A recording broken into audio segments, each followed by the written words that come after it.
ಹಾಸನ ಜಿಲ್ಲೆ ಅರಸೀಕೆರೆ ನಗರ ಹೊರವಲಯದಲ್ಲಿರುವ ಭಾರತೀಯ ಗೋಪರಿವಾರದ ಕಸ್ತೂರ್ಬಾ ಗೋಶಾಲೆಯಲ್ಲಿ ಮಕರ ಸಂಕ್ರಾಂತಿ ಹಬ್ಬದ ಪ್ರಯುಕ್ತ ಆಯೋಜಿಸಲಾಗಿದ್ದ ಗೋಪೂಜಾ ಹಾಗೂ ಸಂಕ್ರಮಣ ಪೂಜಾ ಕಾರ್ಯಕ್ರಮವು ಶ್ರೀ ಜ್ಯೋತಿಷ್ಯಾಚಾರ್ಯ ಅಖಿಲೇಶ್ ಆಗಮವಾದಿಯವರ ನೇತೃತ್ವದಲ್ಲಿ ವೈದ್ಯಕೀಯ ಹಾಗೂ ಸಾಂಸ್ಕೃತಿಕವಾಗಿ ಗಣ್ಯ ಮುಖಂಡರು ಹಾಗೂ ಸ್ಥಳೀಯರ ಗೋ ಭಕ್ತರ ನಡುವೆ ನೆರವೇರಿತು.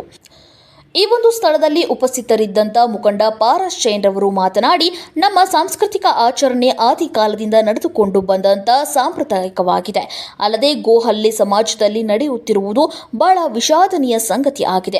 ಅಂಥವರಿಗೆ ಕಠಿಣ ಕಾನೂನು ಶಿಕ್ಷೆ ಆಗಬೇಕು. ಗೋರಕ್ಷಣೆ ನಮ್ಮಲ್ಲಿ ಹೊಣೆಯಾಗಿದೆ ಎಂದು ವಿಷಯ ವ್ಯಕ್ತಪಡಿಸಿದರು. ಶ್ರೀ ಅಖಿಲೇಶ್ ಗುರೂಜಿಯವರು ಮಾತನಾಡಿ, ನಮ್ಮ ಹಬ್ಬಗಳು ಬಹಳ ವೈಜ್ಞಾನಿಕ ಹಾಗೂ ಧರ್ಮ ಮಾರ್ಗದಲ್ಲಿರುವಂಥದ್ದು. ನಮ್ಮ ಸನಾತನ ಧರ್ಮ ಮಾನವ ಕುಲಕ್ಕೆ ಅಮೃತ ಬೆಳಕಿನ ದಾರಿದೀಪ.